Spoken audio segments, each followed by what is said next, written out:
Hello writers, come write with me. My name is Michaela Greenwood. I create worlds for mind adventures. Welcome to my channel, Write with Michaela. Don't forget to like and subscribe and hit the bell so you can go on this journey with me. Today is Friday, which is story time, or the day of our chapter exchange. If you're writing with me and you wish to exchange chapters, then send your chapter with written permission to writewithmichaela@gmail.com. I will post the email address at the end of the video. I'm really looking forward to reading your chapters, even if I can't read them all on the channel. Even if you don't give me the permission, I still want to read what you've written. All chapters read on Fridays, whether they are mine or another writer's work, are copyright protected material, and no one may use any part in writing their own stories. This story is also PG-13, so if you are under 13 years of age, you need parental guidance.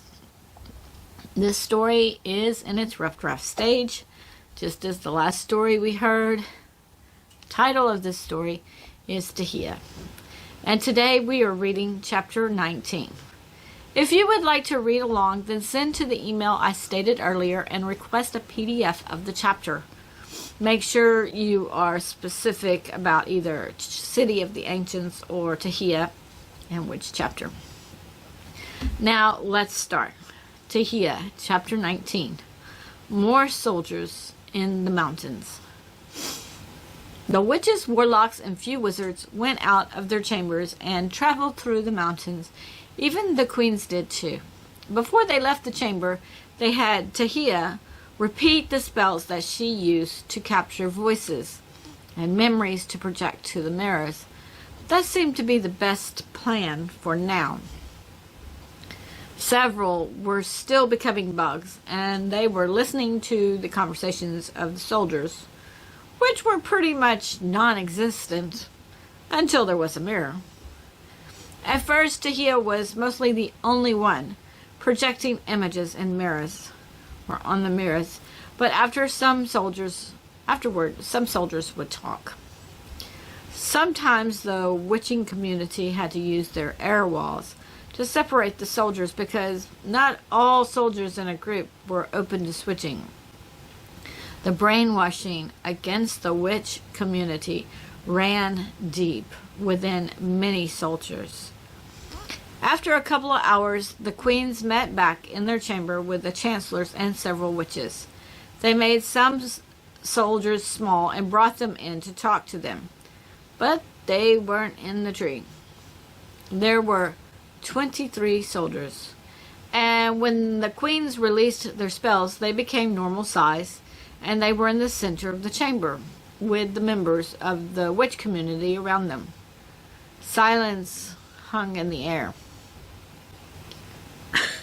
Excuse me. After a few minutes, Tajiia suggested to get the other 4, so someone did. The 4 soldiers walked in and were suddenly scared that the witching community had turned them in for switching. No, said Tajiia. We don't know what to say to them. We haven't been through the things they have. Anton spoke to them and told them the story he just learned about his parents. He knew he was risking a lot, but his parents were already dead. He didn't mention his sister because he didn't know much about her except that his mother sent her to an aunt after their father died. Varying emotions showed on the new soldiers' faces. Some showed rage. Others showed sorrow. Still others showed disbelief. One man among them gripped his fist and shook them. I was supposed to marry Gentwala, but the soldiers burned her. He groaned and closed his eyes. She burned. So many in the village said that meant she was innocent. But then the soldiers asked me to join them. They told me if we routed out the rest of the witching community, then no more deaths need to occur. But what you're saying is she could have been a witch? She hurt no one. Mr. Beckon's leg was infected. She applied herbs. That's it. her herbs were enough to save the leg. He didn't have to have it amputated. Anton glanced at Arswaya and then Tajiia. So, what do you say? Do you want to continue to aid and serve King Pomodestone? Or, he motioned to Tajiia, or the new queen? Excuse me. Breathing it off today. Before you answer, started Jebdosin, he looked at Tajiia and said, and I mean no disrespect, but are we going to fight the king's men? Or are we going to hide away? We cannot forget that life has sanctity, stated Tajiia. Jebdosin glanced around. He was the second soldier in Antoine's group. I understand that, but you did not bring this fight. The soldiers, he motioned to the other soldiers and to himself, we brought this fight. We pursued you across the prairie, and even if we killed all of the witching community now hiding in the mountains, King Pomodestone would want us to come through the other mountains. After that, we would go to the villages. We would continue to kill innocents in the name of fear, not justice, until King Pomodestone thought you were all dead. So I ask again, have you gathered us soldiers to let us help you fight? Most of our spells are not harmful, stated Arswaya. And the soldiers in the mountains still greatly outnumber us, put in Artur. Wagler, Balak, started Tajiia. Wagler didn't want to hurt anyone. Balak wanted to protect. Tajiia looked around the circle. Someone must let Balak know how he has helped me. I know without a doubt that he didn't want to kill his own brother, but leaving the brother alive, Tajiia thought. I certainly don't want us to kill just to kill, but certainly to protect. Tajiia, what are you saying? Asked Arswaya. We cannot ask the soldiers to fight for us if we are unwilling to fight for ourselves, stated Tajiia. She motioned to the soldiers. Then suddenly they heard, welcome to our humble home. Please remember to leave your shoes at the entrance. One of the group of 23 soldiers looked around. Does that mean our group retreated and regrouped? Or does that mean there is another group of soldiers behind us? And there was a group of soldiers behind you, stated Tajiia. I believe their numbers were similar. I think the soldiers left most of the dogs in the villages until the huntsmen and handlers found people missing. But the villages had protection, stated another soldier from the group of 23 soldiers. I joined the soldiers in the woods after the protections added. We were to kill the person protecting. But if the huntsmen found people missing, then people left the villages? Why would anyone leave? There could be lots of reasons for that, stated Arswaya. She looked at Tajiia. We can't help the soldiers fight. We don't know the spells. I know the spells, stated Tajiia, but I will add conditions. Reflection spells will just reflect, but our community cannot cast spells to attack unless the enemy knows. No, Anton stated firmly. No. Our commanders and trainers teach us to ram in our swords from your backside. You would not know we were there. If you must give a warning shot first, okay. But you cannot command your people to show themselves before they cast their spells. Arswaya and Artur looked at Anton. Arswaya said, she did not finish her sentence. It was an obvious conclusion, but I didn't know what would happen if she actually stated it, replied Anton. He raised the book in his hand. The book said a lot of things. They spoke for a few more minutes, and several soldiers also gave their opinions on fighting the king's men. Then Tajiia counseled with the queens and the chancellors on which spells she should teach. She thought maybe not teach fire, but they argued that the soldiers had burned several of them and several innocents, so fire was okay. And then Arturo put in that many witches forgot the word for heat, so their fires wouldn't do any good anyway. When Arturo said that, Tajiia realized that her people might also forget the words to her reflection spells, and they couldn't afford to forget any of those words to work the spell properly. If someone forgot heat, then the fire wouldn't burn, but it would distract and give the witch or warlock the time to re-say the spell. However, if you reflected from behind yourself instead of in front of yourself, then your enemy's arrow would shoot you twice, or a sword would stab you twice. That was not a viable option. Then Tajiia thought of the traps for the bears that she used for the dogs. Those traps didn't kill, but they severely injured. Then Tajiia looked at the soldiers and asked, "Have any of you ever had your sword break in half?" They told her of their experiences, so she knew that she would have to give her people the spell to weaken the swords before the swords would break. Tajiia gave different queens and different chancellors different spells.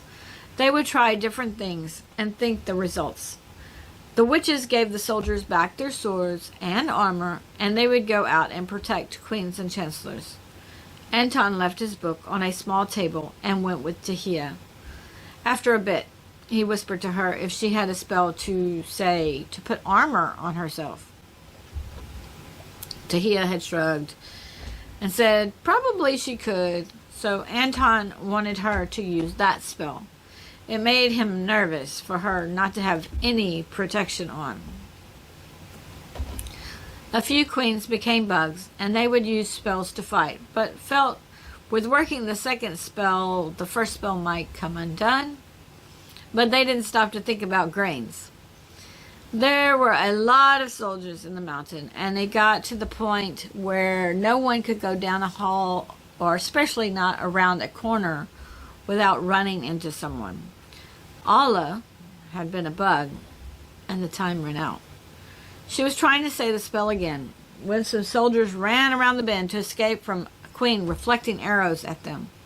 Soldiers stopped before Alla, and they pulled their bows taut, and both were ready to shoot. Alla imagined the biggest flame she could. She instantly said the spell for fire and released it. Then her mind remembered the last two words of the spell to make herself a bug. A huge fire rushed at the two soldiers before they could release their arrows, and then it looked like the young witch blinked away. They screamed out, even though the fire was not hot, and some more soldiers ran around a curve in the tunnels ahead of them, and then they stopped and stared. The new soldiers coming around the corner startled the two soldiers, and they moved their bows to point at the new people. The new soldiers stopped. "You yelled for help, but you were tricking us?" The new ones had swords, so they attacked quickly because now was their chance to get the archers.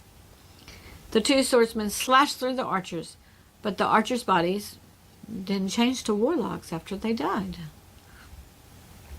Some more soldiers came around the bend and looked at the men on the ground. One of the swordsmen said, "They look like they were on fire. They screamed at first. But do you see burn marks?" "No. So they were witches too." "You mean warlocks?" stated the other swordsman. "Yeah, whatever," replied the first. Alla was still close. She didn't want to kill unnecessarily, but she thought about shooting fire again, as she was safe staying on the wall. "This place is crawling with bugs," said a soldier. "I'll be glad when we kill all these people so we can get out of here." This statement made Alla mad, but also she didn't know if they saw her and were getting ready to smash her, because she still didn't know how to use the bug's eyesight to know what she was looking at. She once again imagined a huge fire, but this time she remembered the word for heat, and she cast the spell. Thankfully, it hit the man that noticed her, and the fire had been in time before he smashed her against the wall. Still, she felt the breeze from his swing. The rest of the soldiers immediately slashed at him and killed him. That fire seemed hot, stated the first soldier. Yeah, it did, replied the second. They looked at the new group. There were 3 left, but none knew if they were soldiers or warlocks, so they stood and stared a while longer. The same type of scene was happening all throughout the mountain, but not all were as fortunate as Olla. Several enemies hit the witches and warlocks with a sword or an arrow, and several did die. But many had a friend nearby that cast a spell on them and helped them get back to the chamber for the queens and the chancellors.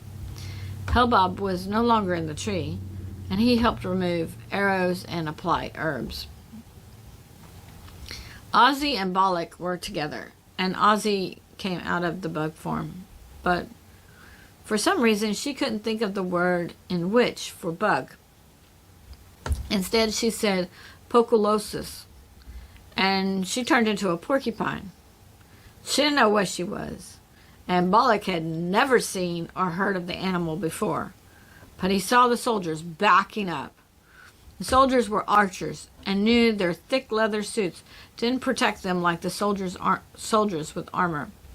Ozzy was trying to move in the new body, and as she moved a certain way, the quills shot off into the soldiers.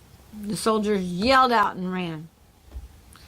I don't know what you are, stated Bollock, but I just remembered the right word, Ozzy said, and she changed into a bug. Bollock relaxed some. He knew he could turn into an elephant to protect her, but he didn't know what animal she had been or what she had done to the soldiers. He was just thankful they were okay. Then he thought, after this battle, then hopefully everyone would be okay. Tajiia went to the chamber for the queens and the chancellors to check on the injured. Several queens and chancellors met her there along with the soldiers that had changed to their side. But now instead of 27 soldiers, there were 47. Autor knew with adding this many people this quickly to the group, there was a higher chance of betrayal. That's when he remembered Thustler. But then he had just seen Thustler fighting, so he decided not to think on that any further. Their community was fighting back, and they were holding their own. Tajiia counseled with Helbob, and he felt the injuries could heal. He, of course, could not do anything for the 3 dead witches, or the 4 dead warlocks, or 1 dead wizard. Then suddenly a bird flew in the chamber. The bird dropped a bug out of its beak and changed to human. It was Tola. Tola dropped a lot of bright red feathers on the ground around the bug and released her spell. The bug turned into a featherless bird. I was not trying to eat you, stated Tola. The bird squawked several times and then picked up a feather in its beak and tried to stick the feather back on. Tajiia's eyes were wide. Wow. I never thought of such things with that spell. If I didn't have on clothes when I went through an air wall, would it take off my skin? She looked at Chancellor Walcart. I'm noting things down, Chancellor Walcart said. His eyes were wide. Everyone else just stared down at the bird. Arswaya could not figure out which witch the bird was. She looked at Tola. Before Tola answered, Tajiia said a spell for the bird's feathers to reattach to the bird. And then she thought to the bird what was wrong. The bird thought, the wizards from the castle are heading here. Oh my, said Arswaya. The soldiers passed around glances, but weren't sure what was going on. Did I just hear the bird to say the castle wizards are heading here? Asked Artur. That's what I heard, stated Arswaya. I guess the king thinks all of us are trapped. The castle wizards? Asked Anton. Those wizards have magic. Arswaya and Tajiia looked at him. Do they have a leader among them? Asked Arswaya. Yes, Drevenite, replied Anton. He is strong. He knows spells to kill. Like, he can take your breath away. Or he can have your tongue or teeth fall out, added Jebdosin. He definitely knows some lethal spells, added Wilver, the man who was supposed to marry Twin Twala. Will the soldiers pull out and rest tonight? Asked Arswaya.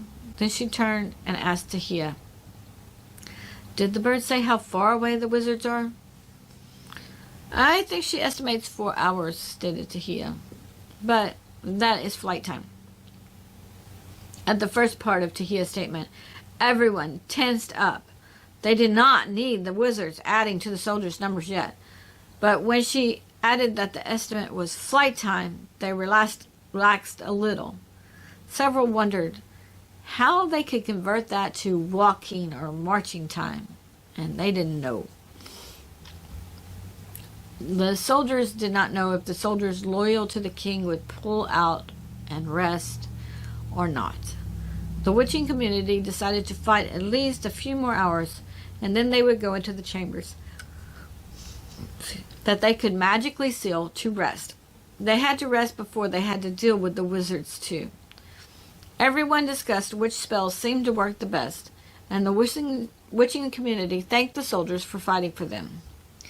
The soldiers knew the fear they themselves lived under while working for King Pomodestone, so they were glad to help, and they felt like they were finally on the correct side of things. The queens, chancellors, and soldiers went out again and continued fighting. With so many enemy soldiers in the tunnels, they didn't really use the mirrors as much. Waggler once again came out of bug form as 4 soldiers rounded bends to where he was. 2 had come from one direction and 2 from the other. Waggler quickly said the spell to become an elephant, and he charged the 2 soldiers in front of him. Unfortunately for Waggler, the soldiers from behind used their swords and cut his legs. Unbeknownst to Waggler, Tajiia had set a protection spell over him, and the elephant had very thick skin, but the blade still hurt Waggler. Waggler swirled around quickly and faced the soldiers who had cut him. He backed up and stepped on the soldiers he had charged, and that further crushed those 2 soldiers. Waggler felt that this was his death scene, so he charged the soldiers in front of himself. The mad elephant scared the soldiers, and they backed up, but lost their footing on some loose rocks. Waggler charged them. Then the loose rocks lost the magic over themselves, and the soldiers returned to their form. There were 3 of them, but their armor and swords were on the ground. The soldiers hollered and backed up on their hands and feet, and they backed up onto 2 crushed soldiers. The crushed bodies startled them because they could not see anything when they were rocks. Waggler crushed the 2 soldiers in front of himself once again as he raised up and pounded down. The pounding bent up the armor and broke ribs and ultimately crushed the soldiers. Waggler whirled around again. He saw 3 near-naked soldiers. Then he saw 6. Then 4. Then 3. He didn't know what was going on. Tola was near, and she did the only thing she could think. First, she thought to Tajiia to undo Waggler's spell so she could make him a bug. Tajiia thought back, I will this time, because I've read the happenings, but there are a whole host of warnings against knocking off someone else's spell. Waggler tried to focus. The 3 soldiers warily watched the swaying elephant. Then the next thing they knew, there was no elephant, but there was a warlock. Then the warlock seemingly disappeared, and a bird swooped down, picked up something off the floor, and then flew on down the hall. The 3 soldiers looked at each other, and then looked down at themselves. They looked at the floor where they saw the rest of their clothes, their armor, and their swords. They weren't sure they wanted to stay in the mountains any longer, but they decided to dress quickly and then try to leave. They didn't know where they wanted to go, but anywhere was better than here. Tola deposited Waggler in the chamber for the queens. I had them, stated Waggler as he changed from a bug to himself and as he fell down to the ground. Yes, you did, stated Tola. You had 4 of them, but you lost too much blood. She didn't know the protocols for Helba, but he was coming over with bandages, so she turned and left the chamber. 4 tunnels came to one larger intersection. Phaedra had lost her bug form and had run from the soldiers because the enemies sliced the one soldier protecting her in 2. She stopped in the intersection and looked at the other 3 passages. She turned to look down at the passage she'd just come down. Then Tokrel came running into the intersection from another tunnel, and Saful came from another one. From the 4th tunnel, Visor ran out. The additional people started Phaedra, but once she recognized them, she calmed and turned her back to the center. The other 3 followed suit. Each looked down the tunnel they had just run down. Okay, started Phaedra. Some of you traveled here with Tajiia. What would she do? Invisibility, stated Shaful. Small as dust, replied Visor. Tajiia was a mute in our village, stated Tokrel. Soldiers rushed out of the 4 tunnels and surrounded the 3 witches and 1 warlock. Now you die. I think not, stated Phaedra. She cast a spell on all non-magic users in the intersection and made them into ants. Where did they go? Asked Tokrel. They are ants, stated Phaedra. Step on them. Tajiia told us to reverse spells, so I tried to think of the instructions. And I reversed my thinking instead. She stepped forward and started stomping down on the swarm of ants. After they stepped on several ants, the dead soldiers came out of ant form. Each of them jumped back. Okay, there's a warning with that one, stated Shaful. Tajiia named warning after warning after warning. But she did make them ants, or as small as ants, stated Visor. One of her walls did that.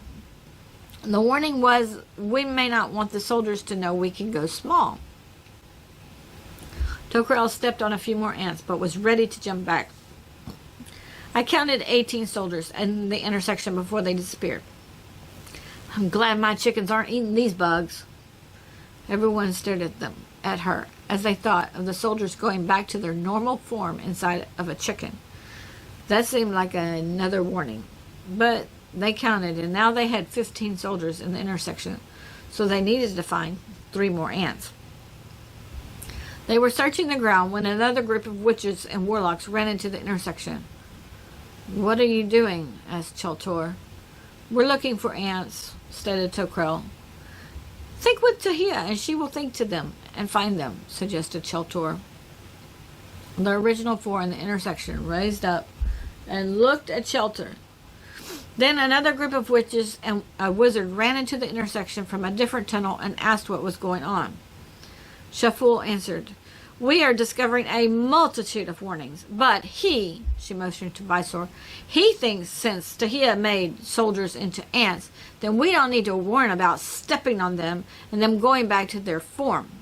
Thankfully, Tokrel didn't feed her chickens the ants, but she did count them and know there are 18. Then she motioned to Cheltor, he thinks Tajiia can think to the soldiers and they will reveal where they are hiding so we can step on them too.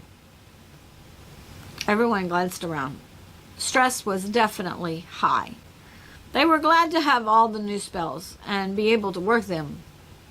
But Shaful realized they had concentrated on the wrong thing. They had spent too much time with the smaller numbers.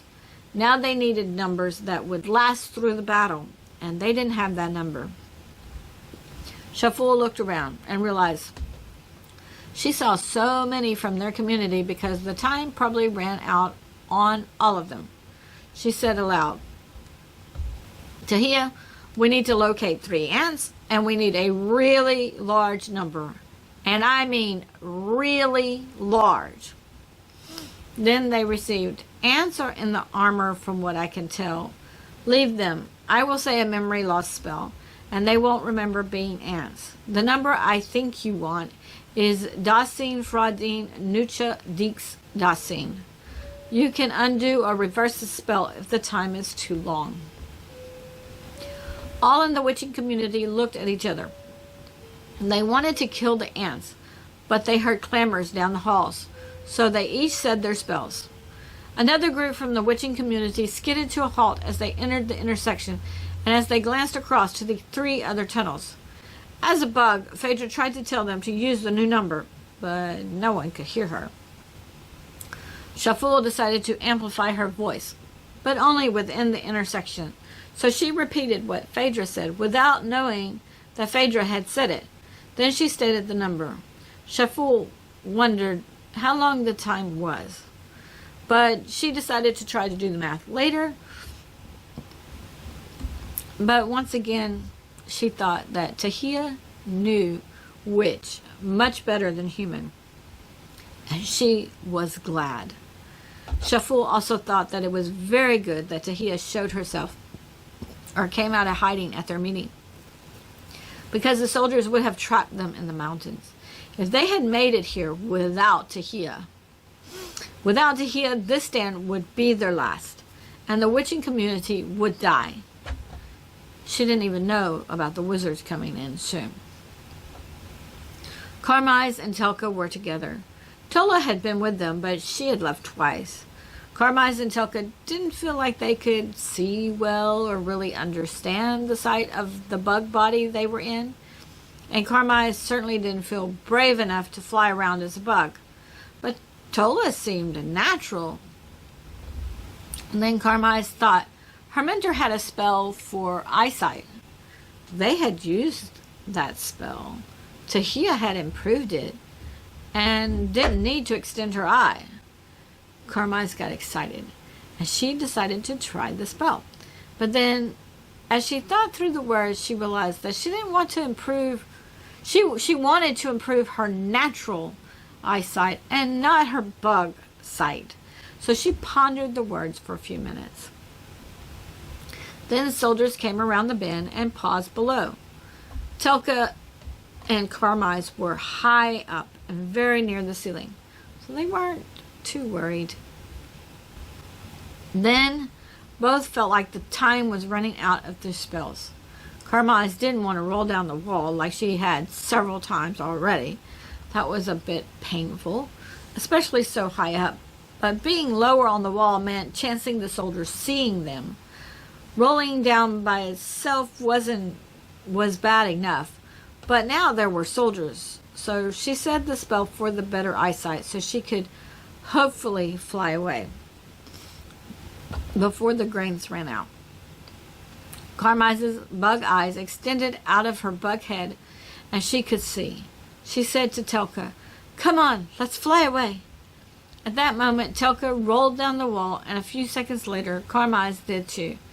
But Karmais's eyes still protruded from her head. The soldiers jumped back. Tola flew in as a bright red bird, and she pecked the head of one soldier and then the other. The soldiers tried to duck away from the bird, and they watched the bird fly away. That gave Karmais and Telka enough time to say new spells. Both said the spell for bug, and both flew in a zigzag pattern. Telka could use the bug eyesight to make Karmais out, so she just followed her. Karmais couldn't fly very well, but the new eyesight was helping her fly the same way that Tola had, only she didn't fly nearly as fast. One soldier said to the other, "What did we just see?" The other soldier shrugged.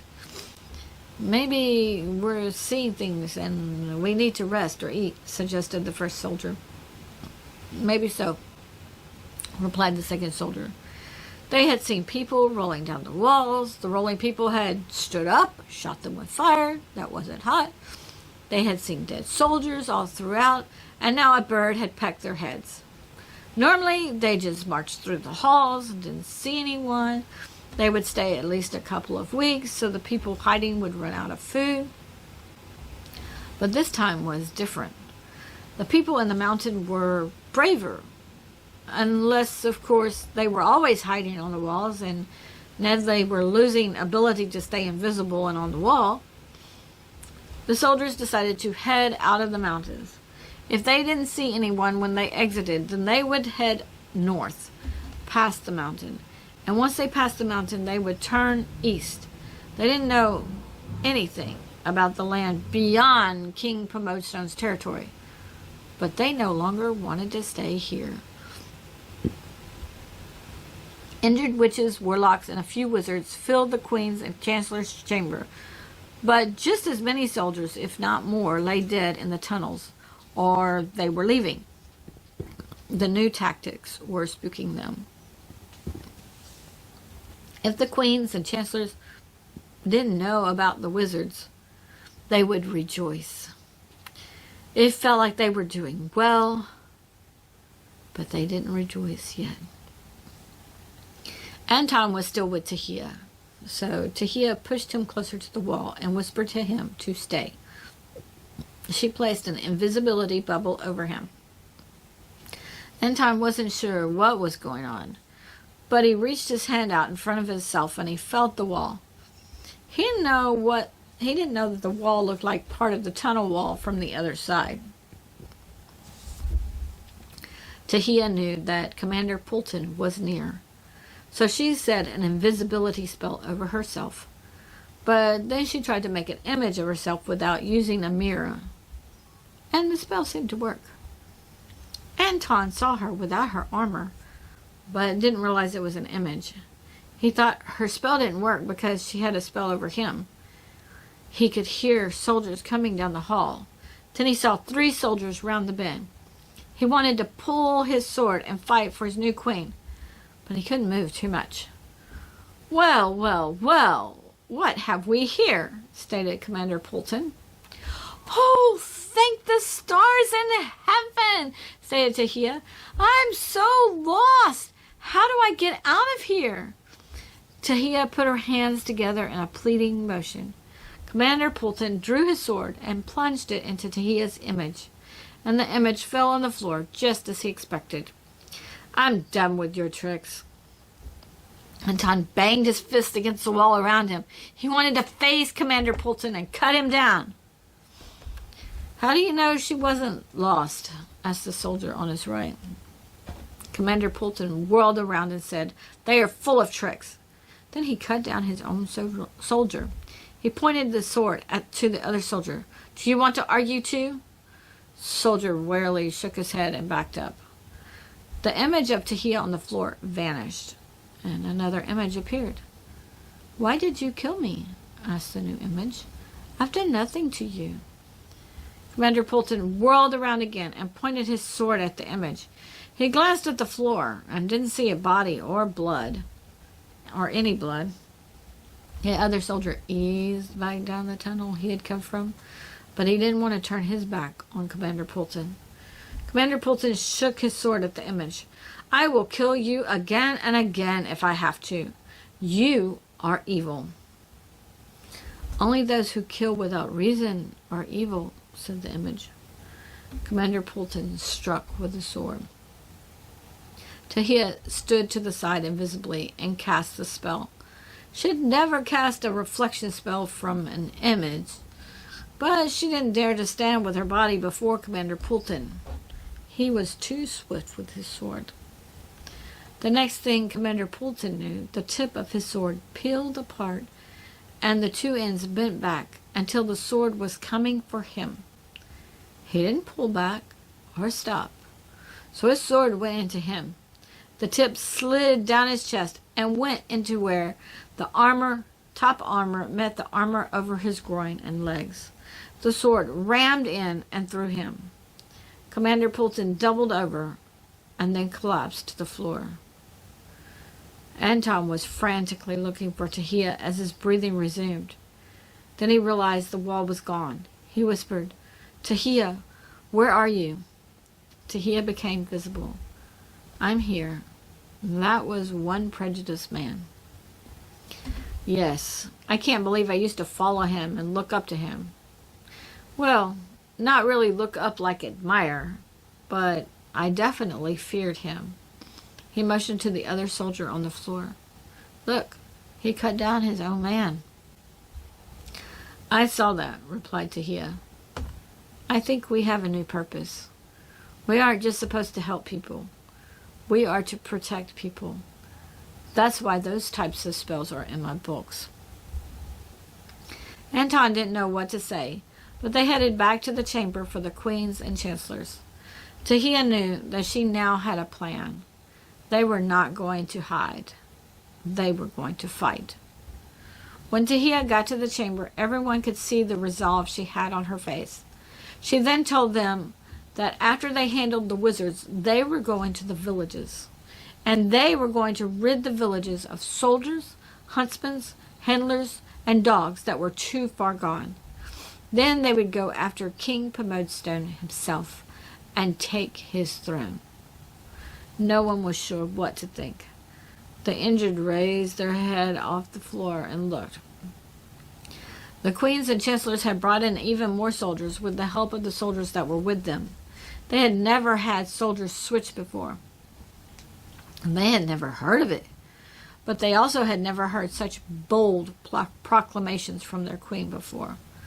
Anton then spoke. He welcomed the new soldiers and once again told his story. Then he related the story of what he had just witnessed with Commander Poulton. Several soldiers knew that Commander Poulton and had even seen him kill soldiers on their side. The soldiers feared Commander Poulton. Jepdosin said, "But you didn't let Anton fight for you." "I had to see what Commander Poulton would do," replied Tajiia. "My image had no weapon, nor any guard. Commander Poulton did not listen to my plea, or even think to hear me out. Moreover, he turned and killed his own man." She motioned to Anton. "He has been very helpful, and I appreciate his service. However, if we fight to protect our lives right now, and think it is over when the battle finishes, it is not. King Pomodestone will not rest until he has killed every innocent person." She motioned to Tokrel. "In my village, she raises chickens. The people need eggs. But what if King Pomodestone decides any woman that raises chickens is a witch? Does he kill them all? Then how do the people get food? Does King Pomodestone venture into another kingdom and conquer it?" "I see your points," started Urswea, "but we don't have the number of people to do that." Tajiia motioned to the soldiers. "Before today, we didn't have these soldiers among us." They discussed things for several minutes, and several soldiers added input that said it would not be over until they defeated King Pomodestone. The queens and chancellors oversaw all in the witch community getting to chambers and sealing them to sleep for the night. They also found some rooms for the soldiers now on their side and rooms for the injured. They didn't know if the king's soldiers would rest or not, and they didn't know when the wizards would arrive. But they hid in the mountain often when the soldiers were there before, so they would hide now so they could rest. Okay, writers, that is the end of chapter 19. Some of the scenes might have seemed funny to you, but I'm sure you will agree that if you were actually the characters in those scenes, then it would not be funny. Also, we've talked about personification, so think for a minute about the real red bird. And that bird was trying to warn those in the witching community of the coming wizards, but she flew through an air wall and all her feathers came off. Then it seemed like a bird was trying to eat her. Leave a comment below on how you would feel if you were the real bird. Of course, Tajiia has stated things all through the story of thinking of consequences after consequences, as she didn't think of the spell interpreting armorless as featherless. But you could say the hairless dogs were a foreshadow to this poor bird. Thankfully, Tajiia was able to reattach the feathers. Now, join me Tuesday for wordsmithing, and join me Friday for Tajiia Chapter 20, Wizards. Visit my website, bymichaela.com, and read some character bios. Leave a comment below. Which characters on the website are your favorites so far? I hope you are enjoying writing your stories as much as I am. Don't forget to share your stories with me by sending them to writewithmichaela@gmail.com. That's the chapter exchange part, when you share your chapters with me. And no polishing is required. But when you start writing on the plot, either plot 1 or plot 2, and I read that to all my viewers, people are going to see how they could take that same plot and have a very, very different story. And then everybody's going to have a lot of fun. So send in your chapters.